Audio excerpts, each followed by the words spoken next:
va commencer par Monsieur Fernand Gaboumbal, qui est le directeur général de LBC Capital, qui est diplômé de très de grandes écoles, hein, ESSEC et HEC Paris, et qui a décidé de rentrer et aggraver les échelons justement jusqu'à ce poste de directeur général. Monsieur Serge Goubet, qui est notamment passé par le géant BlackRock. Là, on n'a pas besoin de présenter la marque BlackRock, notamment enseignant chez Paris Dauphine et actuellement directeur régional des valeurs mobilières et des services aux investisseurs chez EDC. J'espère que la traduction française n'a pas galvaudé votre titre. On a aussi le docteur Gwodok.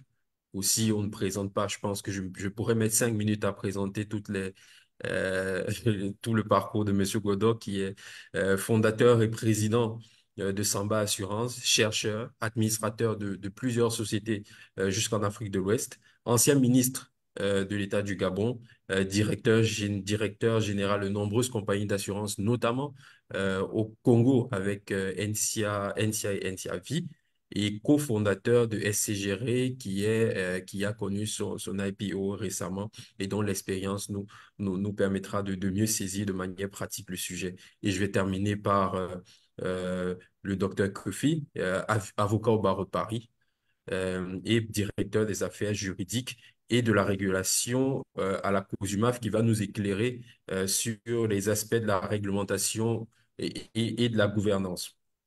Donc, on a commencé par se poser une première question au regard du pourcentage qui est relativement faible de tout ce qui est émission au titre de l'État du Congo au niveau de la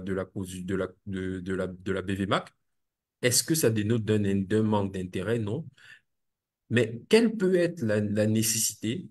Que peut apporter la PEP, la mobilisation de l'épargne dans le développement économique d'un pays en général? Donc là, on va adresser la question au docteur Gwodok. Et, qu'est-ce que ça peut apporter? Pourquoi la mobilisation de l'épargne publique est cruciale? Et qu'est-ce que ça pourrait apporter? On rappelle qu'on est dans un contexte où euh, dans la sous-région, on a un ralentissement économique, on a beaucoup de sujets, et d'ailleurs, la conférence des chefs d'État a rappelé la nécessité récemment de maintenir le cap et de s'assurer que toute l'économie va pouvoir résister aux chocs exogènes. Dans ce contexte-là, qu'est-ce que la mobilisation de l'épargne peut nous apporter? Merci à tous. Euh, L'honneur est le mien de pouvoir partager ce panel avec toutes ces sommités. Les chiffres qui ont été annoncés par mon modérateur peuvent amener à s'interroger pourquoi, dans l'ensemble des 1230 milliards mobilisés actuellement au niveau de notre zone, il n'y a que 6% pour le Congo quand on connaît la force de l'économie de ce pays-là. Mais il faut dire ici que les 6% mobilisés euh, dans le cadre de cette épargne-là, c'est essentiellement une bonne partie, à plus de 80%, d'une mobilisation de l'épargne des institutionnels et sensiblement moins de 15% de l'épargne des ménages. Euh, Quel est l'intérêt de mobiliser l'épargne? Alors, on va peut-être descendre pas très loin, mais à la dernière crise qui a conduit à la dévaluation du franc CFA, pour se rendre compte que le modèle économique des États membres de la CEMAC portait d'une part sur une industrie extractive et la possibilité d'engranger de cette industrie extractive-là des ressources en vue de financer le développement. Et lorsque ces ressources étaient incomplètes, les États membres de la zone, ce qu'on continue de faire jusqu'à aujourd'hui, avaient la possibilité effectivement d'emprunter dans les institutions internationales que sont connues, les mêmes, les plus en vue, FMI, Banque mondiale, euh, pour compléter leur budget à l'effet de développer leur pays. Euh, Ça nous ramène, en tant que modeste économiste, à cette simple question ou équation que nous connaissons tous. Le revenu est égal à la consommation plus l'épargne ou l'investissement. Or, un État fonctionne exactement de la même façon.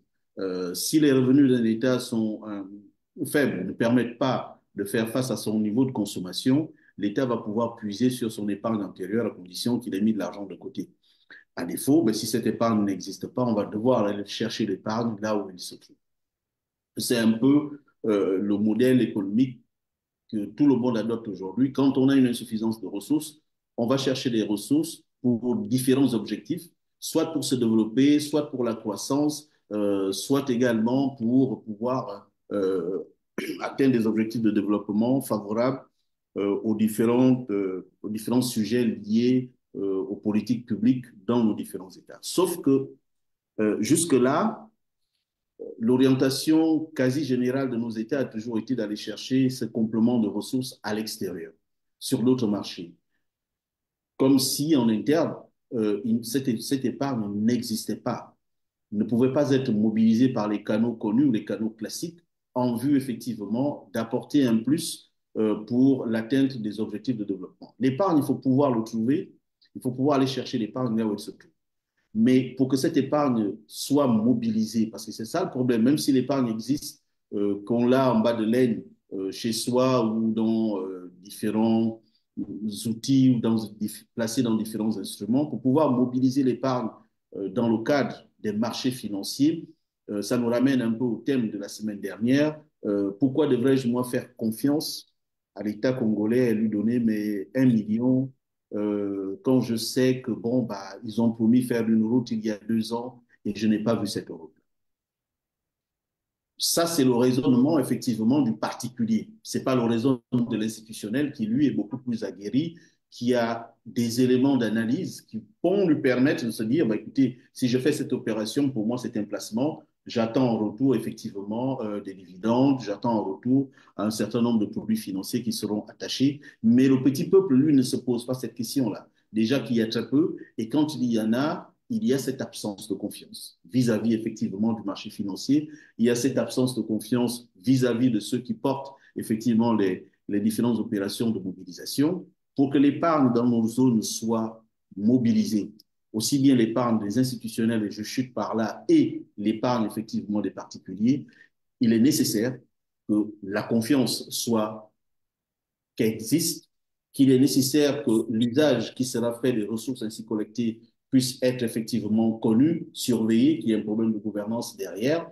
Et on ne peut pas développer nos États si on n'arrive pas à mobiliser l'épargne qui existe. Malheureusement, ce que les gens vont faire, ce que les États vont toujours continuer de faire, c'est d'aller chercher cette épargne-là ailleurs, parce que tout simplement, on n'arrive pas à la mobiliser localement en vue des politiques publiques, en vue d'impulser le développement. Et justement, je vais vous relancer sur ce point parce que c'est intéressant de comprendre pourquoi il est nécessaire de substituer le financement extérieur avec cette mobilisation de l'épargne en local. Ça nous ramène à l'équation tout à l'heure. Si votre niveau de consommation est supérieur à vos revenus, que vos revenus sont faibles, les populations de notre zone ne sont pas suffisamment, je veux dire, riches, puisque c'est le terme, ne disposent pas suffisamment de ressources mises de côté qui peuvent, vous m'entendez, qui peuvent être disponibles pour les besoins de financement de nos différents États. Malheureusement, face à la rareté des ressources internes, face à cette rareté qui peut être une rareté due à l'absence de confiance, qui peut être une rareté parce que une rareté due au fait que les ressources déjà qui permettent de générer l'espace n'existent pas, les États, ce qu'ils vont faire, ils vont avoir des concours pour aller chercher à l'extérieur, sur les places financières, parfois sur des modèles qui, bon, avec des taux d'intérêt qui sont très élevés, Exactement. malheureusement, les places financières nationales ou enfin, régionales ne leur permettant pas de mobiliser autant d'épargne, nos États se dirigent toujours vers les places financières internationales. Nos États se dirigent toujours vers les institutions financières de Bretton Woods pour pouvoir avoir ce complément de ressources-là. Regardez la structure des budgets de nos États. Vous avez un État qui vous annonce peut-être pour le Gabon plus de 3 000 milliards de budget pour l'exercice 2025. Mais comme le disait le Premier ministre, donc son Excellence Sima, sur ces 3 000 milliards, il y a au moins plus de la moitié qui sert au remboursement des engagements antérieurs. Combien sera mobilisé pour pouvoir faire face effectivement à la consommation locale, pour faire face effectivement à l'investissement? Regardez par ailleurs la part de l'investissement dans les différents budgets des États membres de la sous-région, ben, c'est la part la plus congrue. Parce qu'une bonne partie des ressources qui sont mobilisées servent à rembourser des engagements intérieurs et ne permettent pas à nos États au quotidien de faire face effectivement à leurs différentes obligations. Effectivement, c'est vraiment le sujet. On a une bonne partie de nos budgets qui servent à rembourser la dette extérieure et qui nous compriment.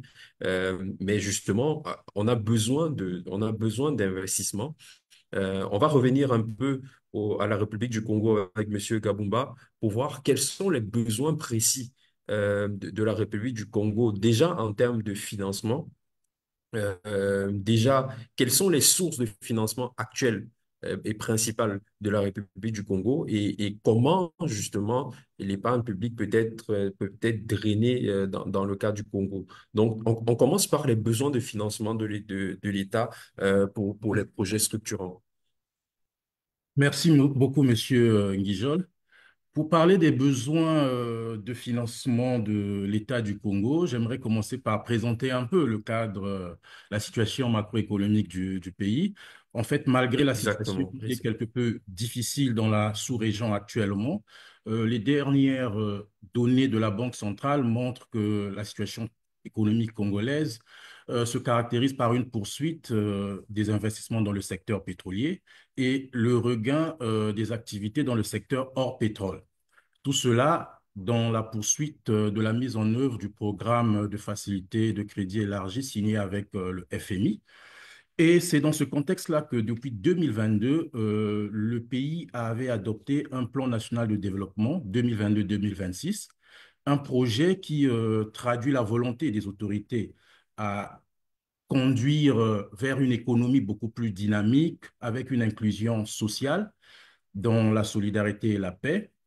Mais ce PND avait mis en place, avait d'abord analysé la situation et présenté un diagnostic.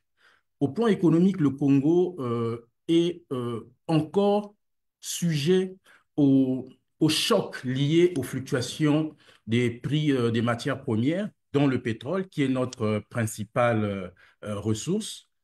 Et le Congo a encore un climat d'affaires qui mérite d'être dynamisé, stimulé, pour pouvoir stimuler les investissements aussi bien privés que les investissements directs étrangers.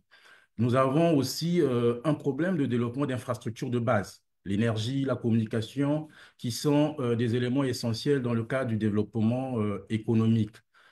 Le volet social avait aussi démontré que nous avons besoin de renforcer la qualité et la capacité de notre système éducatif.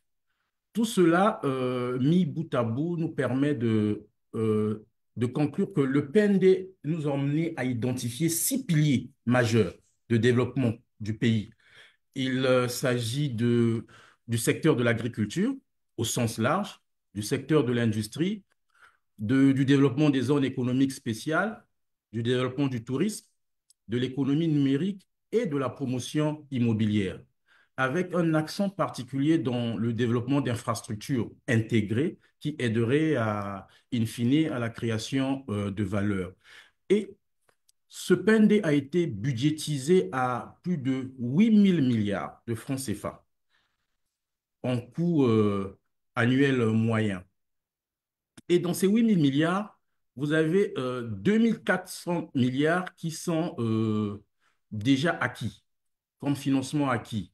Et ceci dégage un gap de 6 000 milliards à trouver à travers différents mécanismes. Et donc, le gouvernement a mis en place des stratégies pour mobiliser davantage les revenus pétroliers et hors pétrole, mais a aussi réfléchi à trouver des solutions innovantes dans le financement par le marché. Ce qui fait que aujourd'hui, le gouvernement qui n'est pas trop actif sur le marché financier, à travers les chiffres que vous avez évoqués, 6%, mais ils sont très actifs sur le marché monétaire. Il s'agira de ramener cette stratégie du monétaire qui est du moyen terme vers le marché financier qui offre des possibilités de financement dans le long terme avec des mécanismes de plus en plus innovants. Nous pensons que si le gouvernement penchait beaucoup plus vers les marchés financiers, cela aiderait à développer des secteurs clés de l'économie à travers la mobilisation de l'épargne de la sous-région.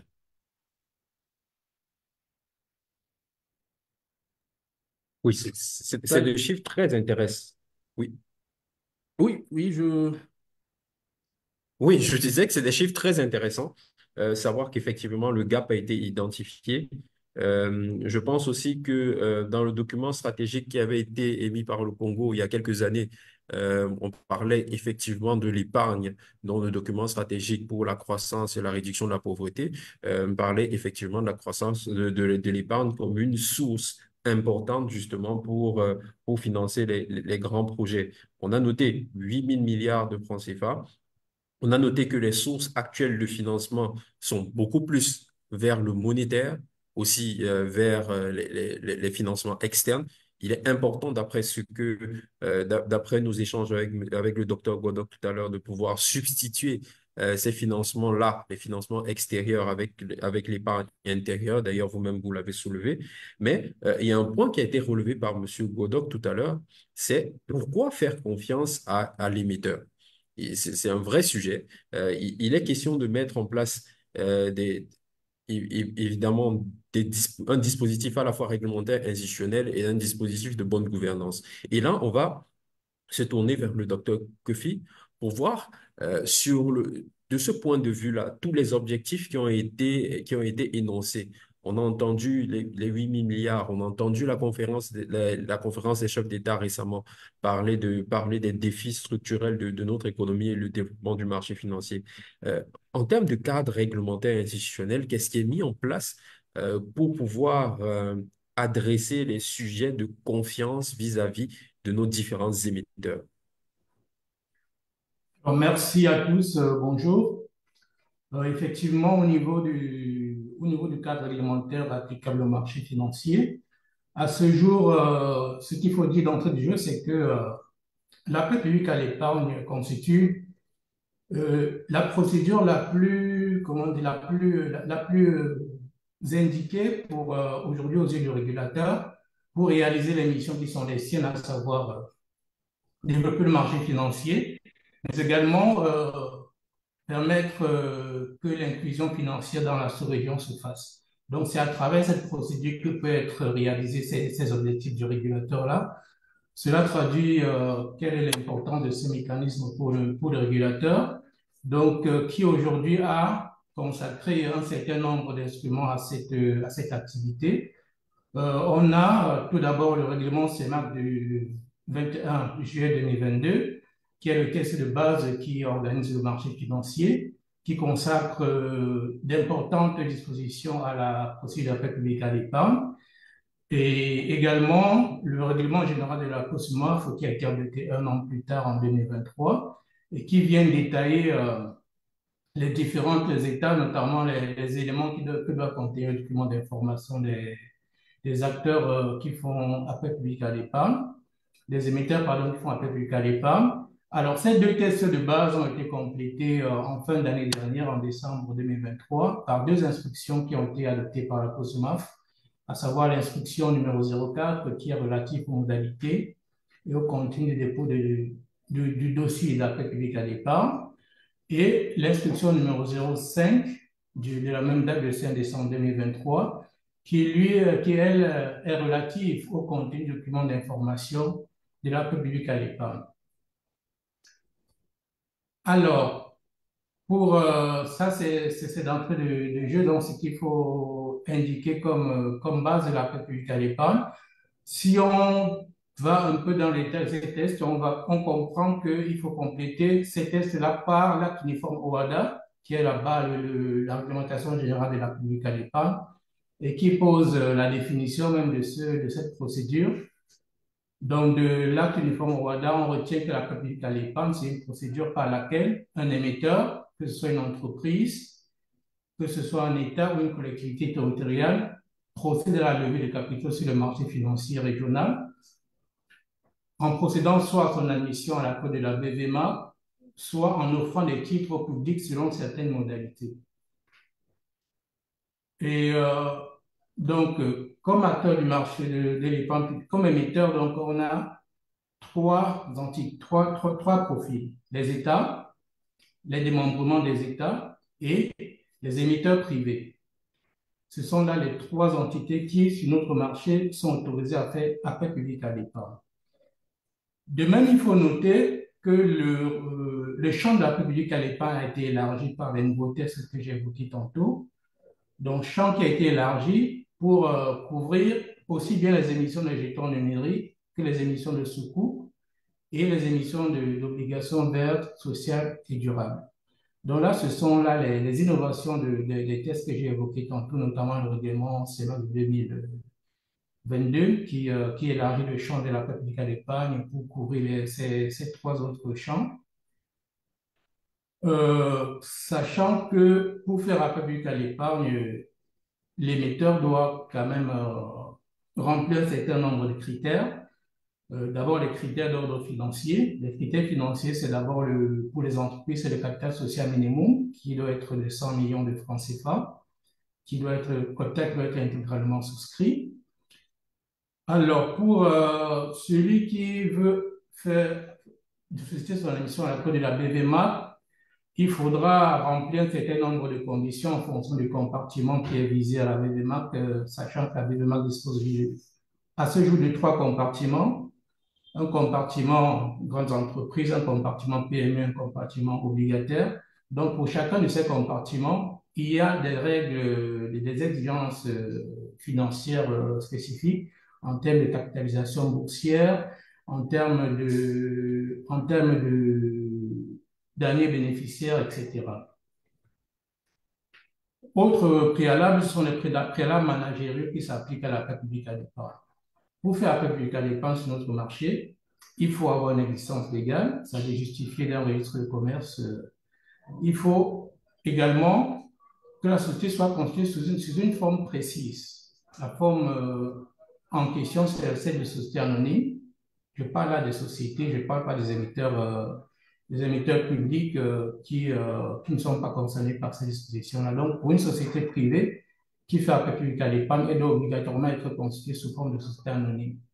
Sachant que même s'il y a d'autres sociétés qui peuvent émettre des actions, des obligations, comme les sociétés par action simplifiées, il leur est interdit de faire appel public à l'épargne dans l'acte uniforme ou relatif aux droits des sociétés commerciales. Donc, autre élément que je vous parlerai dans cette première prise de parole, c'est les exigences en matière de gouvernance. La société qui fait appel public à l'épargne sur notre marché doit obligatoirement disposer d'un conseil d'administration constitué de 3 à 15 membres. Il doit disposer d'un comité d'audit et également les administrateurs doivent mettre leur titre sous forme nominative. Donc, c'est obligatoire lorsqu'on fait recours aux capitaux publics dans le cadre de l'appel public à l'épargne. Autre exigence en termes managériels, c'est la tenue de la comptabilité. Donc, une comptabilité qui doit être tenue. Donc, pour celui qui vient solliciter l'épargne publique, il doit justifier que les états financiers ont été certifiés sur les 3 dernières années et qu'ils ont été établis conformément aux règles comptables en vigueur. On doit aussi faire valoir le fait que les assemblées générales se tiennent régulièrement et produire tous les rapports qui vont avec les états financiers, à savoir le rapport du commissaire aux comptes, le rapport de gestion, etc. Donc, voilà en quelques mots ce qu'il y avait à savoir d'entrée de jeu sur le cadre global ou bien les préalables, j'allais dire, de la publique à l'épargne sur notre marché. Merci. Merci, merci Dr. Kofi. Vous pouvez garder la main sur les aspects de gouvernance. On a bien compris que pour une entreprise, on a besoin d'une structure de gouvernance précise qui est bien visée par les textes. Mais au-delà des entreprises, les États, et je pense que le docteur Godok avait commencé à aborder ce sujet-là, est-ce qu'il n'y a pas un sujet en termes de gouvernance des projets qui sont financés par les fonds issus de la paix publique à l'épargne, notamment on va viser le principal périmètre obligataire hein, qui est au niveau d'ABVMAC. On parle là d'à peu près pour un total de 1 milliard 139 enfin, 1139 milliards de francs CFA avec un peu plus de 700 milliards qui vont directement au niveau des États. Mais à bien des égards, on peut estimer que ceux qui sont censés financer ces projets-là, les ménages pour lesquels on veut mobiliser l'épargne, ne ressentent pas au quotidien les effets de leurs investissements, ce qui pourrait être la meilleure des publicités possibles pour ces opérations. Est-ce que de votre point de vue, il n'y a pas quelque chose à faire sur la sélection des projets, la maturation des projets, la réalisation des projets euh, du point de vue des États et aussi des émetteurs privés, hein, le cas échéant. Et après, on va écouter M. Godok sur ce point-là. Je pense que M. Godok voulait développer tout à l'heure. Effectivement, Monsieur Guidol, dans le cadre d'un appel public à l'épargne par un émetteur souverain, ce qui est demandé dans le document d'information, c'est effectivement la destination des fonds qui seront levés. Donc, dans le cadre de l'appel public à l'épargne, il y a ce qu'on appelle un document d'information qui contient un certain nombre d'éléments au rang desquels il y a bien entendu la justification de l'utilisation des ressources qui vont être levées. Ces justifications se fait par quoi? Très souvent, les États comme les émetteurs privés vont apporter vont dévoiler les projets sur lesquels ils comptent investir en levant les fonds en question. Et ces projets ne sont pas, ce n'est pas c'est pas pour meubler le document, c'est vraiment des éléments qui sont challengés par le régulateur, qui sont analysés et on essaie de voir dans quelle mesure ces projets sont réalisables ou peuvent être réalisés. Dans quelle mesure est-ce que par le passé, les fonds levés ont contribué à faire avancer certains aspects de ces mêmes projets-là? Et si c'est cohérent pour l'État aujourd'hui de recourir au marché pour tel ou tel objectif. Sachant que très souvent, comme on l'a révélé tout à l'heure, comme l'a relevé tout à l'heure le docteur Godot, beaucoup, une bonne partie des levées de fonds servent souvent à rembourser des échéances de la dette passée. Et effectivement, c'est des justifications qui ne sont pas interdites en soi, mais qui contribuent comment dire, à donner au régulateur l'occasion de demander des justifications et de vérifier que les fonds qui sont levés sont bien, leur destination est bien cohérente. Après, au-delà, après le processus d'appel public à l'épargne, après la procédure de levée de fonds, ce qui va se passer, c'est que l'État, comme l'entreprise privée, va entrer dans un régime spécifique qui va l'obliger à remonter régulièrement des informations à la COSUMAF, informations qui vont permettre tout au long de la vie du produit, tout au long de la vie du produit, de l'appel du financement, pardon, de se rendre compte de la réalisation des objectifs qui étaient affichés au départ. Donc, c'est un peu de cette façon-là que du point de vue de la régulation, on arrive à contrôler l'usage qui est fait des fonds qui sont levés sur le marché. Merci, M. Kofi, de nous éclairer sur ce point-là. C'était très intéressant de, de, de, de noter ce sujet.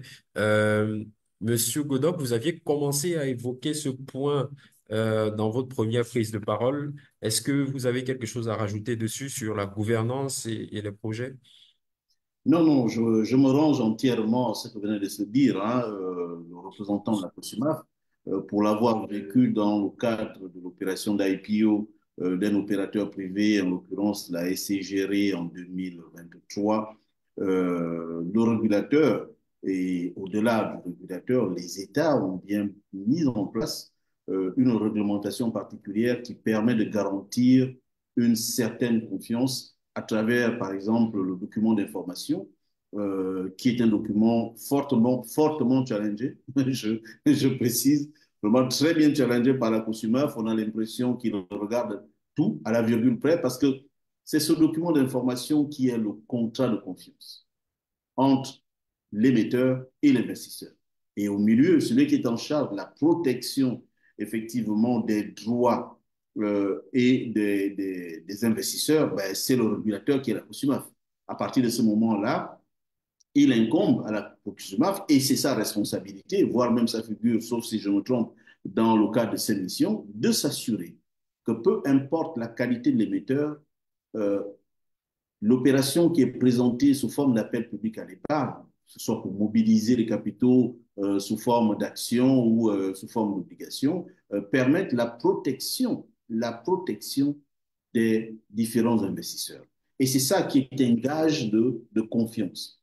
Sauf que, au-delà de ce que la COSUMAF fait pour s'assurer que les documents d'information, il y a malheureusement cette question fondamentale qui peut, qui peut, qui peut atteindre la confiance. Est-ce que réellement les fonds sont mobilisés pour ce pourquoi j'ai signé? Moi, je me souviens, il y a quelques années, on a vu de très belles opérations hein, sur la place financière de la CEMAC, de très belles opérations.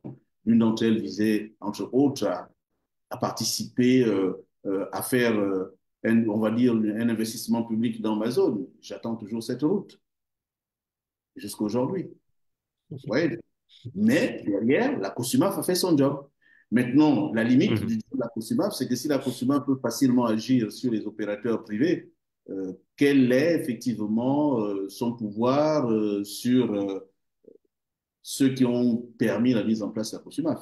Je tourne mon regard vers les États. Est-ce que la COSUMAF peut aujourd'hui nous dire que lorsqu'elle a été amenée à constater que les fonds levés n'ont pas été orientés vers ce pourquoi ces fonds-là ont été effectivement levés et qu'il y a eu une rupture du contrat de confiance, est-ce qu'il y a des États qui ont déjà fait l'objet de sanctions ou alors des opérateurs privés qui ont fait l'objet de sanctions? C'est une question que je pose aux responsables de la COSUMAF qui sont là parce qu'on est en train de parler d'appel public à l'épargne et il va sans dire qu'il y a un certain nombre d'entreprises, d'opérateurs publics et privés beaucoup plus privés qui sont sur le point de venir sur la place financière, mais se posera toujours ce problème de confiance, se posera. Si pour les opérateurs privés, on peut encore contraindre en demandant un certain nombre de documents qui doivent être produits selon une certaine périodicité, est-ce que ce sont les mêmes contraintes qui s'imposent aux États? Est-ce qu'il y a des États qui ont déjà été sanctionnés pour un mauvais usage des fonds qui ont été collectés à l'issue d'une opération sur la place financière de l'Afrique centrale?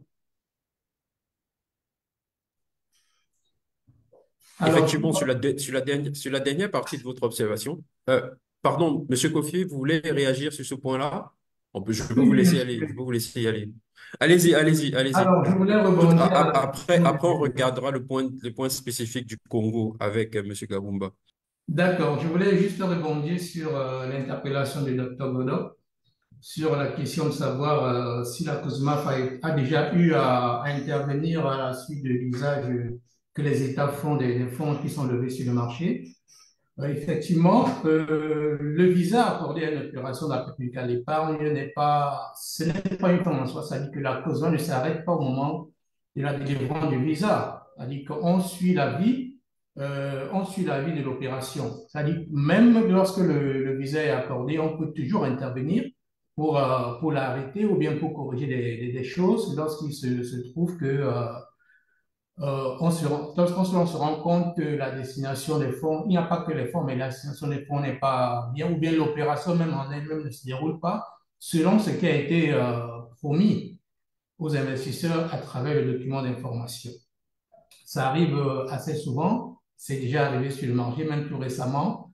L'opération de l'État du Gabon a été annulée pour un certain nombre de raisons, et donc on a invité les parties et l'opération a été reprise parce qu'il y avait des éléments qui ont permis de revenir sur un visa qui avait été accordé. Donc oui, en ce qui concerne les États, tout comme les entreprises, le régulateur garde ses pouvoirs de régulation qui lui permettent de corriger les éventuels écueils, mais également de mettre fin à une opération si on se rend compte que les intérêts des investisseurs ne sont pas protégés parce que in fine, il faut comprendre que le rôle premier de la COSMA, c'est l'un de ses rôles primordiaux, c'est de protéger cette épargne qui est levée. Donc, quand cette épargne se trouve menacée, effectivement, elle est en droit et elle a déjà eu à le faire, comme je l'ai relevé. On a eu par le passé les opérations de la CU des finances sur le cadre du marché financier du Cameroun longtemps. On l'a eu récemment, comme je l'ai évoqué. Donc, en fonction des éléments qui se présentent, effectivement, pour intervenir, pour corriger ou bien pour arrêter carrément l'opération. Donc, oui, que ce soit un État ou une entreprise privée, il n'est pas exclu que la COSUMA fasse son travail de contrôle et de sanction s'il y a des écarts à la réglementation. Merci, M. Kofi, et ça nous rassure vraiment de savoir qu'il y a ce travail de monitoring qui est fait à la fois avec les émetteurs privés et avec l'État. Justement, ça nous permettra d'être rassurés que les projets que nous finançons sont totalement bouclés. Mais on voulait bien entendre Monsieur Gabumba sur la particularité du Congo sur cet aspect-là. C'est vrai qu'on a dit qu'il n'y a que 6% de l'épargne du marché qui est mobilisée pour l'État du Congo, mais quand même, il y a 72 milliards qui sont en encours actuellement sur l'État du Congo. Je veux dire, quelle est votre observation de la gouvernance des projets qui ont été mis en œuvre grâce à ces financements-là, ou bien quelle est votre appréciation de la situation globale de la gouvernance au Congo et des préalables institutionnels pour la mobilisation de l'épargne? Merci beaucoup. En effet, le sujet de la gouvernance est un sujet épineux hein, pour notre sous-région. Et c'est dans ce cadre-là que le gouvernement a saisi la balle au bond pour pouvoir mettre en place un certain nombre de dispositifs pour répondre aux attentes du marché.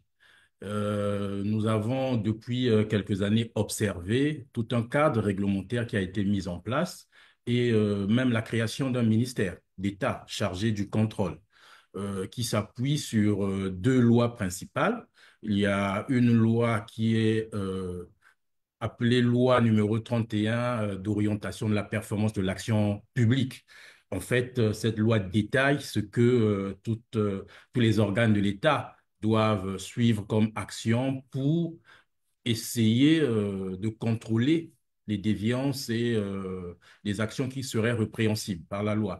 Mais il y a aussi une loi numéro 10 de 2017 qui porte sur le code relatif à la transparence et à la responsabilité dans la gestion des finances publiques. Donc, ces deux lois-là servent de soubassement du travail du ministère du contrôle d'État qui a été institué depuis quelques années, qui travaille régulièrement avec les partenaires techniques et financiers du pays. Et le PND aussi, pour revenir à cela, a identifié un certain nombre de préalables pour pouvoir aider l'État à mieux capter les ressources du marché. C'est demander à réviser le cadre juridique de la lutte contre les antivaleurs. Ils ont aussi comme objectif d'informatiser toutes les administrations publiques et finaliser aussi le processus d'informatisation des régies financières pour mieux gérer les ressources de l'État et ainsi donner des garanties dans l'utilisation de ces finances-là qui sont issues des appels publics à l'épargne. Donc voilà un cadre réglementaire et juridique qui a été mis en place qui aide à améliorer le climat des affaires, qui aide à améliorer la gouvernance autour des projets qui seront développés par les pouvoirs publics. Et je pense que nous sommes sur la bonne voie pour garantir une bonne utilisation des ressources qui sont levées au niveau des marchés. Et aussi, nous sommes heureux de le savoir. Nous avons bien compris que mobiliser l'épargne, c'est important. Je pense que la première partie du débat l'a bien présenté. On a aussi noté qu'il y a des préalables qui ont été correctement définis dans ce cadre-là. Euh, on comprend, donc on a pu comprendre quelle est l'importance de la mobilisation de l'épargne pour le développement économique et aussi le développement des marchés financiers. Mais on sait aussi que améliorer la structure du marché peut nous permettre de mieux drainer l'épargne. Donc, il y a une sorte de cercle vertueux qui peut s'installer au niveau de cette double approche-là. Je n'ai pas oublié Monsieur Goubet, qui est notre spécialiste en innovation. Monsieur Goubet, est-ce que vous percevez ce cercle vertueux-là et après, on ira vers les mécaniques de mobilisation de l'épargne? Oui, merci beaucoup Jean-Félix. Donc effectivement, oui, il est bien présent ce cercle vertueux, parce que les marchés financiers ont une particularité, hein. Aujourd'hui, on va dire peut-être en comparaison aux banques, la particularité des marchés financiers, c'est qu'on a une rencontre directe entre l'épargnant et l'émetteur, un peu, ou l'entreprise ou l'État ou la collectivité qui a besoin de fonds. Donc, en comparaison aux banques qui vont un peu jouer le rôle d'intermédiaire, donc les marchés financiers, il y a une rencontre directe entre l'épargne et l'émetteur. Donc, ce qui fait que, en fait, le cercle vertueux, du coup, il est bien présent. C'est-à-dire qu'il faut qu'il y ait des habitudes d'épargne d'un côté, pour que ça fonctionne. Et de l'autre côté, il faut qu'il y ait des produits, des supports justement d'épargne pour qu'on puisse justement faire une rencontre un peu plus optimale. Donc peut-être la question ou le sujet peut-être déjà de savoir où est-ce que se trouve cette épargne aujourd'hui en Afrique centrale. Donc en Afrique centrale, elle existe, hein, malgré ce qu'on peut croire. Donc elle existe à travers les tontines, à travers des banques, mais aussi aujourd'hui les acteurs tels que ceux de bourse, les FCP, les asset managers font beaucoup de travail pour essayer justement de drainer cette épargne. Mais je pense que la particularité qu'on peut relever sur cette épargne, c'est qu'aujourd'hui, l'épargne est essentiellement une épargne à court terme. Ça veut dire qu'aujourd'hui, par exemple, une tontine de cycle moyen, c'est entre 6 et 1 an. Donc, les placements sur le marché financier, ça va normalement jusqu'à 7 ans. Donc, l'idée, c'est pour que, un peu en rapport avec ce que M. Gabumba disait, pour justement avoir porté un peu des projets un peu plus structurels, soutenir des entreprises un peu plus sur le long terme, pouvoir un peu créer une épargne un peu plus long terme. Donc, effectivement, on peut penser que c'est impossible dans le contexte au regard des revenus des populations de la région. Mais je pense que c'est là où il y a un travail d'éducation financière, c'est vrai qu'on en parle beaucoup, qui doit aussi être fait. Euh, Pourquoi? Parce que on peut se dire qu'effectivement, je peux penser à faire une épargne de court terme à travers mes tontines ou autre, quelqu'un par exemple qui a un revenu de 50 000 francs CFA, de 10 000, voilà, là, une bonne partie de mes revenus, mais penser éventuellement avoir une petite épargne, peut-être de 500 francs, qui peut aller peut-être jusqu'à 250 sur une épargne long terme. Et donc, du coup, ça, combiné à toute la population, on peut se retrouver avec des fonds qui peuvent réellement porter des projets d'infrastructure, des projets sur le long terme. Donc, c'est cette idée de dire que l'épargne long terme n'est pas impossible. Donc, du coup, c'est juste qu'elle doit s'adapter. Elle doit s'adapter effectivement aux revenus de l'épargnant. Donc, voilà, une épargne long terme beaucoup plus faible pour pouvoir justement soutenir des projets. Mais bien évidemment, parce que là, je parle des petits montants, bien évidemment, ce qui va être intéressant, c'est d'avoir en face justement sur les marchés financiers des produits adaptés pour pouvoir drainer et pouvoir bien utiliser cette épargne qui arriverait. Donc c'est un peu là où on peut se retrouver dans une situation où ça reprend qui se mord la queue, parce qu'effectivement, si on n'a pas suffisamment d'épargne, les marchés ne fonctionnent pas. Si finalement les marchés ne sont pas prêts et qu'il y a l'épargne, finalement le cercle il n'est pas complet. Mais l'idée c'est d'essayer justement les acteurs de marché de pouvoir travailler sur les deux fronts en même temps, donc collecter de l'épargne, mais aussi en même temps essayer d'apporter de l'innovation, structurer un peu plus les marchés pour que voilà, les deux puissent avancer au même niveau et pouvoir se rencontrer et se développer beaucoup plus rapidement. Effectivement, on a aussi vu un peu comment la, Orange Money, tout ce qui est monnaie, tout ce qui est élément de monnaie électronique a pu se développer rapidement dans nos États en sautant pratiquement une étape de développement comme si on compare le développement à l'occidental. Est-ce que justement dans ce sens-là, la fintech, tout ce qui est innovation technologique, ne peuvent pas aussi avoir un apport intéressant sur cet aspect-là?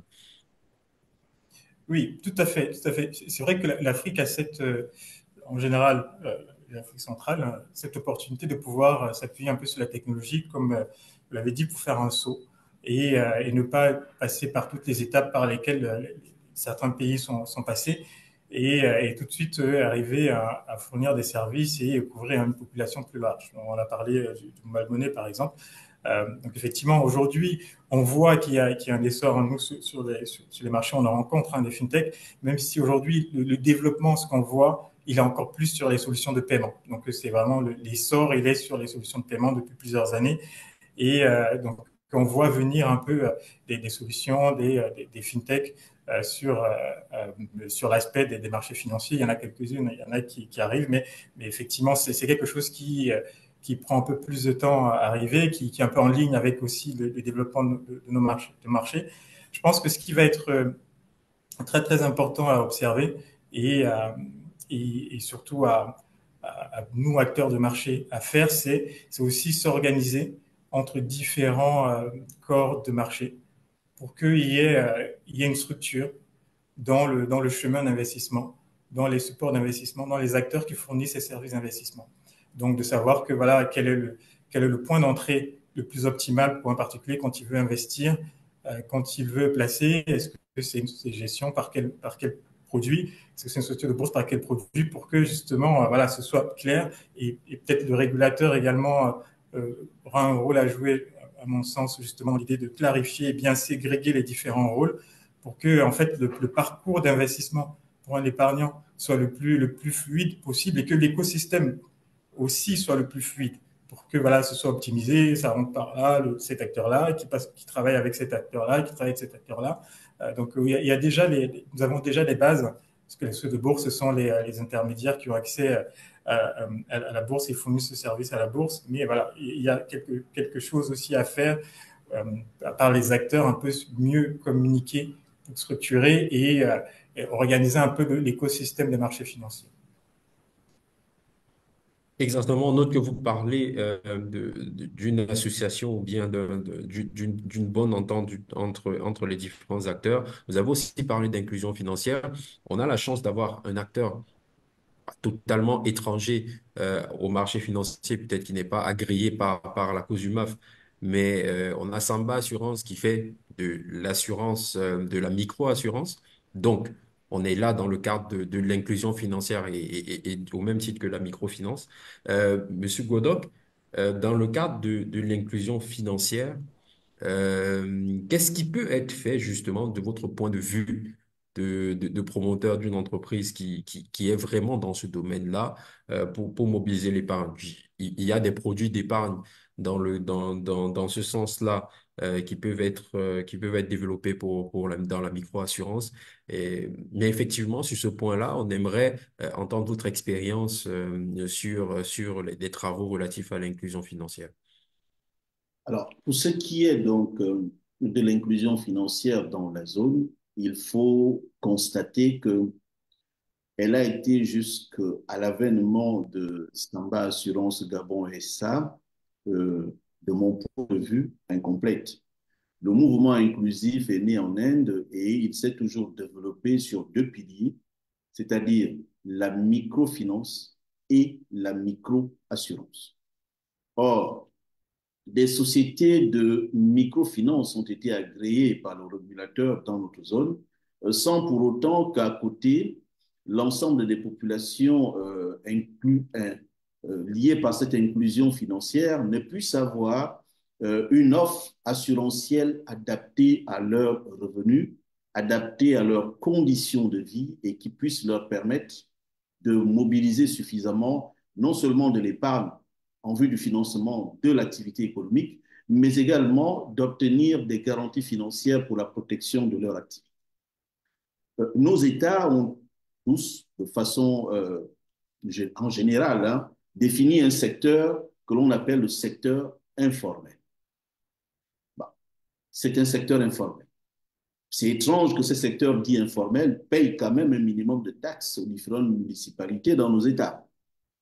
Sur la place de Brazzaville, où j'étais directeur général de NCAV Congo, il y a un secteur informel qui, chaque matin, paye une certaine taxe. Donc, l'inclusion devient totale en Afrique centrale à partir du moment où, à côté des établissements de microfinance, il y a donc un micro-assureur qui a commencé ses activités au Gabon au mois de juillet et qui a été agréé par les autorités donc, de la CIMA et les autorités gabonaises. L'objectif étant ici, c'est de permettre aux couches faibles de la population, qui ne sont pas toujours prises en compte par les opérateurs dits classiques, aussi bien les banquiers classiques que les assureurs classiques, d'avoir des institutions à visage humain qui puissent porter des risques qui sont pas toujours des risques très importants, mais des risques qui contribuent à soutenir nos différentes économies.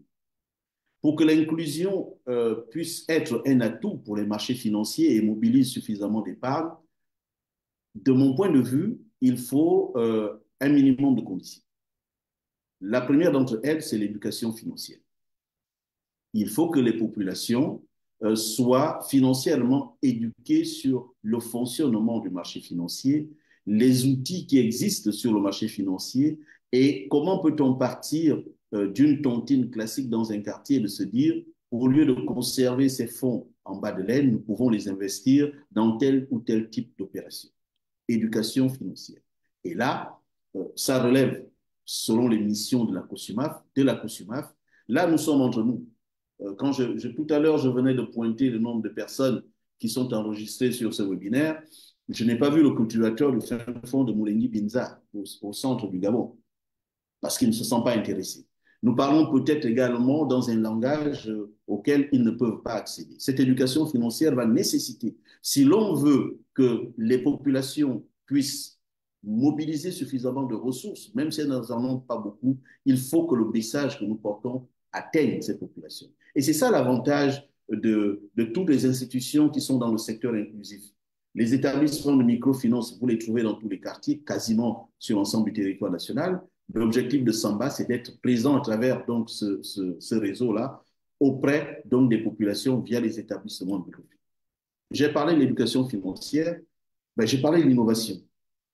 Il faut que les produits soient les plus innovants ou les plus innovés possibles. Si nous repartons vers ces populations avec des produits classiques de style IPO pour une augmentation de capital social, de type des obligations d'État, ces populations ne se sentent pas toujours très concernées. Il faut réussir à trouver des instruments qui correspondent à leurs besoins pour les amener à mobiliser. Il y a l'innovation sur la partie technologique. Là, nous avons tous appris qu'en 2025, un grand groupe financier de l'Afrique centrale, pour ne pas le citer, BGFI Holding, va lancer une opération d'IPO pour libérer sur la place financière 10% de son capital. Mais c'est vrai que les populations auxquelles nous nous adressons, qui doivent porter le développement, mobiliser l'épargne, disposent de ceci. Jusqu'aujourd'hui, je n'ai pas encore vu dans la place financière d'Afrique centrale une seule opération lancée par un État ou un opérateur privé qui puisse permettre à tout le monde d'y souscrire à travers le téléphone. On a évoqué tout à l'heure la force de la téléphonie mobile et la mobilisation de l'épargne qu'il y a, mais si nous souhaitons que les populations s'adonnent un peu plus, il nous faut donc, et là je m'adresse aux régulateurs, innover en ce qui concerne donc les procédures de souscription à ces différentes opérations. Donc, pour me résumer, l'éducation financière, l'innovation en termes de produits, l'innovation en termes de process pour pouvoir accéder au marché financier, derrière, une très bonne gouvernance par rapport aux fonds qui seront collectés. Nous aurons, si nous mettons donc en place ce minimum, je pense que les populations qui sont celles du secteur inclusif vont effectivement trouver sur la place financière, donc sur les marchés financiers, de quoi effectivement investir suffisamment. Surtout que derrière, moi je prends un bel exemple que nous avons fait le tour de l'Afrique centrale pour vendre l'opération de la SCGR. Nous sommes arrivés à des endroits où des populations n'avaient jamais entendu parler de ce que c'est qu'une action. L'éducation, ils ne savent pas. Ils nous disent, bon, c'est quoi? C'est un plan d'épargne. Quand on leur dit c'est un titre de propriété, que vous avez la possibilité de mettre en gage pour obtenir un prêt, que vous avez la possibilité de monnayer comme si c'était, on veut dire par là comme si c'était un titre foncier, c'était innovant. Ah bon? Donc on peut également faire ça. Les populations ont besoin d'être écoutées, elles ont besoin de ce type d'opération, à condition que nous adoptons un langage qui puisse être le leur. Si on y arrive avec le nôtre, on aura du mal à communiquer avec elles et malheureusement, un certain nombre d'opérations qui auraient pu les intéresser vont pouvoir les échapper. Voilà ce que je peux dire à ce niveau. Merci, docteur Godok. Je pense que vous avez bien conclu, hein. On a éducation financière, innovation et bonne gouvernance. Je pense que j'ai rien oublié. C'est les principaux sujets. Pour continuer avec votre expérience, hein, je crois que vous avez déjà parlé de votre expérience au niveau de la SCGR. Là, je vais repartir vers Monsieur Goubet. Est-ce que, en termes d'innovation, justement, dans le cadre de vos activités, vous avez déjà ou bien il y a déjà des éléments que vous pouvez présenter totalement innovants comme ça sur le marché qui peuvent nous donner de l'espoir dans le sens de la création de nouveaux outils pour drainer l'épargne. Est-ce que ça existe? Est-ce que, voilà.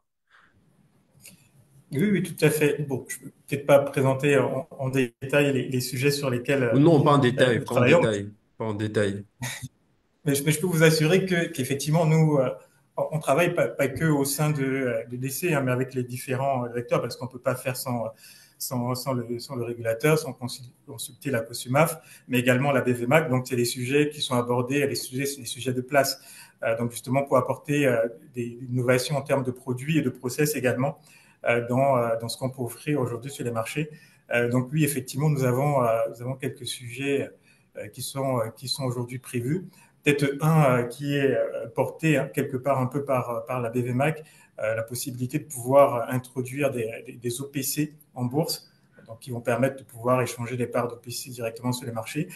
Donc ça peut être OK. une innovation très intéressante parce que aujourd'hui, au regard du prix des actions cotées à la bourse, donc ça rend l'accessibilité au marché par on va dire le citoyen lambda un peu plus difficile. Le fait d'avoir des OPC dont les parts, la valeur d'une part peut être beaucoup plus basse en fonction de ce que veut fixer l'émetteur, l'asset manager. Donc on peut se retrouver dans une situation où effectivement on a des supports qui sont négociés à la bourse à des prix abordables et accessibles. Donc, et qui peuvent du coup être des supports, mais pas que actions, mais aussi sur tout type de produits.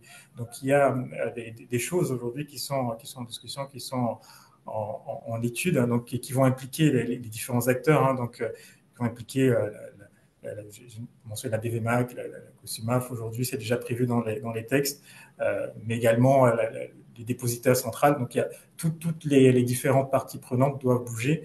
Donc, il y a pas mal d'autres sujets, mais l'idée, c'est d'innover justement pour pouvoir un peu faire avancer les marchés. D'accord. Et pour aller au-delà de la partie innovation au niveau des produits, on a aussi l'innovation dans le cadre de la structure des marchés. Est-ce que justement, au niveau de la COSUMAF, il y a aussi des éléments, là je me tourne vers le docteur Kofi, est-ce qu'il y a des éléments qui pourraient nous amener à faire évoluer la réglementation dans le sens de développer des produits de fintech, ou voilà, un peu alléger tout ce qui est autour de la réglementation pour se caler au niveau en fait, on va dire pour résoudre la problématique de l'inclusion financière. Tout à fait. Écoutez, au niveau du régulateur, de la réglementation, euh, des efforts, ce qui est fait jusqu'ici, c'est de peut-être présenter les avancées qui ont été faites ces derniers temps, c'est justement de prendre en compte cette préoccupation-là en consacrant de nouveaux acteurs sur le marché qui, euh, qui sont, qui sont porteurs de cette innovation-là. Je pense à deux catégories d'acteurs en particulier, les prestataires de services sur actifs numériques et les prestataires de financement participatif. Donc, ce sont là deux acteurs phares du Exactement. marché sur lesquels la COSUMAF se base pour justement atteindre une certaine cible de population qui sont plus portés sur la finance digitale parce que l'un comme l'autre, ça dit que le financement participatif comme la prestation de services actifs numériques passe par les canaux digitaux, par la technologie. Et c'est bien pour cela que la réglementation a saisi l'occasion de la réforme de 2022 pour intégrer cette nouvelle catégorie d'acteurs et aussi pour faire des actifs numériques, des titres financiers à part entière. Donc ça, c'est le premier point. Le second point, c'est effectivement que dans le travail d'éducation financière que la COSMAF mène, c'est un thème qui est récurrent, l'inclusion financière et la finance digitale. C'était d'ailleurs le thème de la dernière semaine de l'investisseur qui s'est tenue au début du mois de novembre dernier, du côté de Yaoundé, de Bangui et de Brazzaville, au cours desquels on s'est adressé justement à ce public-là qui utilise ces moyens technologiques-là, à savoir les étudiants. La COSMA avait été sur les campus justement pour intéresser ce public-là et pour échanger avec eux sur la façon dont les attentes qu'ils peuvent avoir en termes de digitalisation et d'adaptation de la chose financière à leurs préoccupations. Donc, ce sont là les quelques éléments que je pourrais apporter pour vous dire pour vous répondre par l'affirmative en disant que oui, c'est un sujet qui est bien pris en compte au niveau du régulateur. Et ce que je vais ajouter, c'est effectivement que c'est à partir de l'expérience du terrain aussi que le régulateur construit son travail. Donc, c'est au vu de ces Totalement. produits qui sont mis Mhm. sur le marché, c'est au vu de la demande des acteurs en termes de nouveaux produits, en termes de nouvelles façons de faire, que le régulateur construit sa régulation, construit sa façon d'encadrer les activités. Donc, le docteur Godok a évoqué avec beaucoup d'insistance le sujet de la microassurance. C'est nouveau pour le marché, c'est nouveau pour les investisseurs, c'est nouveau pour tout le monde. Donc, effectivement, on prend acte de ces nouveaux produits-là et effectivement, je pense que dans les temps prochains, on va essayer, on va aller vers plus d'attention sur ces nouveaux,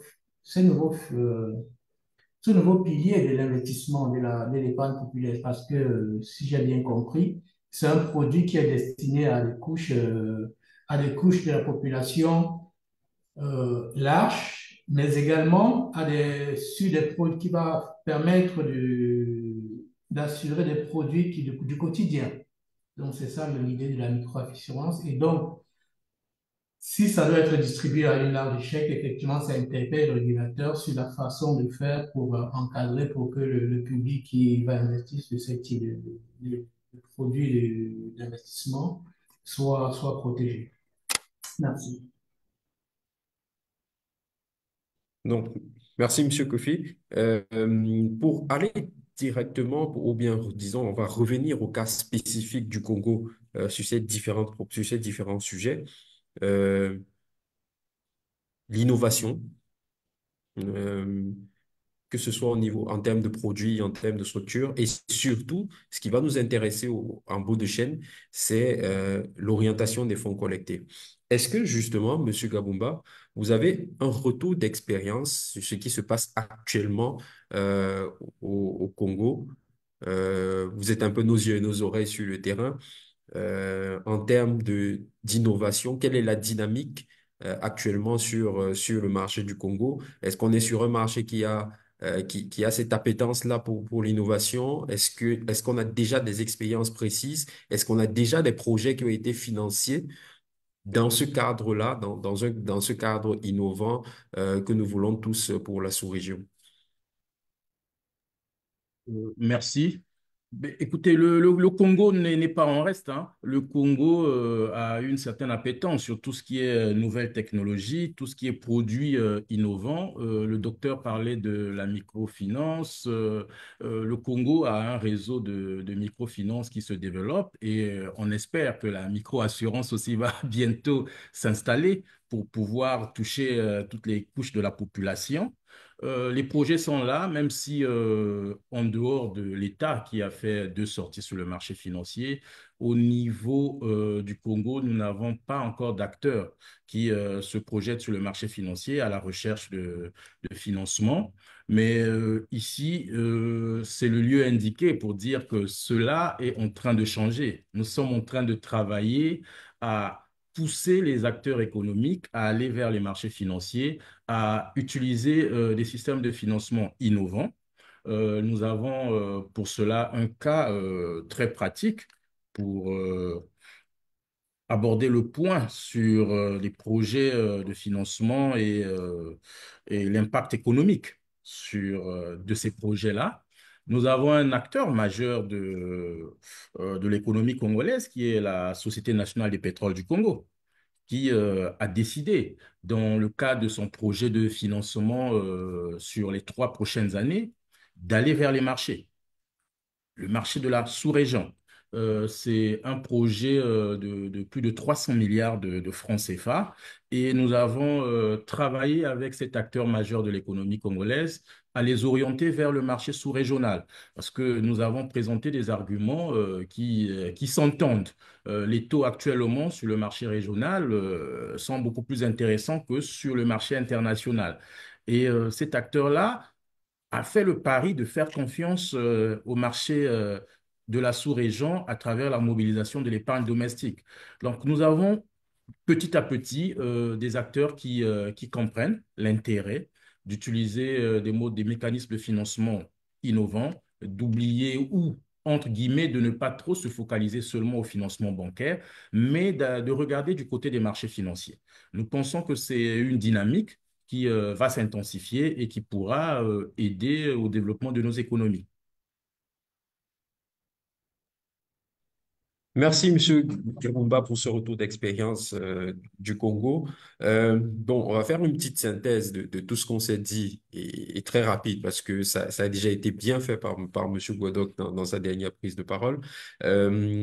En premier, on a compris la nécessité de mobiliser l'épargne. Il est absolument nécessaire de substituer les financements extérieurs par de l'épargne en interne parce qu'en réalité, une bonne partie de nos ressources actuellement servent à rembourser des emprunts extérieurs. Donc, c'est vraiment problématique. Pour le cas précis du Congo, on a une demande d'à peu près 8 000 milliards de francs CFA, dont autour de 6 000 milliards cherchent encore des sources de financement et sur lesquelles, effectivement, il faut que la partie épargne et la mobilisation de l'épargne en interne puisse répondre. Donc, au niveau de la réglementation et de la gouvernance, il y a déjà des éléments qui sont mis en place pour pouvoir mobiliser cette épargne-là. On a échangé avec le docteur Kofi sur les règlements, le règlement général CIMAC de juin 2022, le règlement général de la COSUMA fait des instructions qui ont été mises sur pied dans ce sens-là. Au-delà de ces points, on a d'autres instructions qui oriente précisément la gouvernance à la fois des projets à financer par les appels publics à l'épargne et aussi les organisations qui doivent bénéficier de ces appels publics à l'épargne-là. Au niveau du Congo, effectivement, on a compris que le Congo n'est pas en reste sur la gouvernance et met en place des éléments pour pouvoir s'aligner en termes de gouvernance et aussi porter ces projets-là. Il y a beaucoup d'initiatives qui sont mises en place pour pouvoir drainer l'épargne. L'orientation principale est vraiment autour de l'inclusion financière. Effectivement, on est dans une zone où on a beaucoup d'activités à faible revenu. Donc, effectivement, l'inclusion financière est l'un des défis. Mais il y a 3 points principaux qu'il faut retenir pour pouvoir drainer le maximum d'épargne.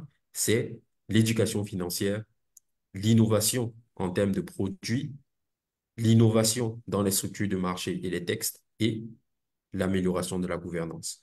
Dans ce sens-là, on a déjà des petites innovations qui viennent ici et là. Les textes de la COSUMAF ont évolué pour rattraper un peu la nécessité, la nécessité du marché en termes d'innovation sur les textes. Donc, on est sur un marché qui est bien assis et on va dire que tous les voyants sont ouverts pour pouvoir aller vers un drainage maximum de cette épargne-là. Donc, partant de ce qu'on s'est dit, est-ce que, messieurs les modérateurs, vous avez un mot avant de passer à la session de questions-réponses? On va commencer par Monsieur Ngoubet. Merci. Bon, pas de point particulier. Je pense que vous avez fait un excellent résumé un peu des propos qui ont été tenus. Donc, effectivement, le point à rappeler, c'est l'éducation financière et l'innovation et la bonne gouvernance. Donc, effectivement, c'est des sujets sur lesquels nous on travaille et on va venir avec quelques produits innovants pour justement essayer d'apporter notre pierre à l'édifice.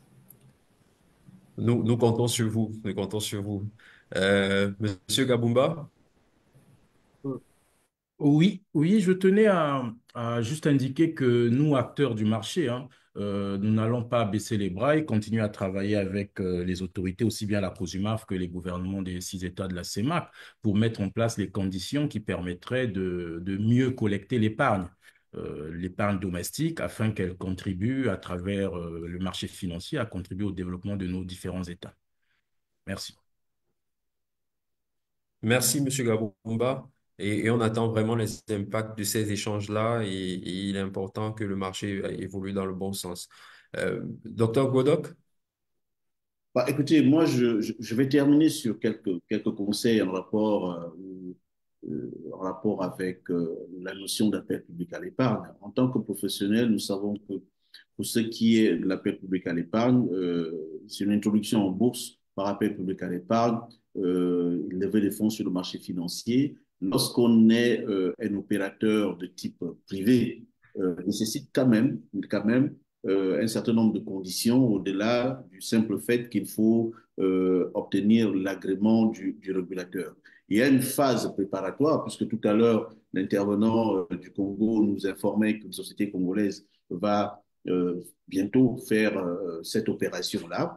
Bien veiller à ce qu'au niveau de la phase préparatoire comme de la phase opérationnelle, les choses soient bien faites. Dans la phase préparatoire, vous avez donc le projet en lui-même qu'il faut pouvoir cadrer. Vous avez les due diligence et les diagnostics qu'il faut faire. Il faudra mettre en place donc le cadre de l'opération. Puis maintenant, dans la phase opérationnelle, qui est la deuxième phase de l'appel public à l'épargne, il y a la préparation du dossier, il y a le visa de la COSUMAF et il y a la réalisation de l'opération. Pour être passé par là, les quelques conseils que je peux donner, c'est que pour quelques conseils pratiques pour l'IPO, c'est qu'il faut mettre en place une équipe projet.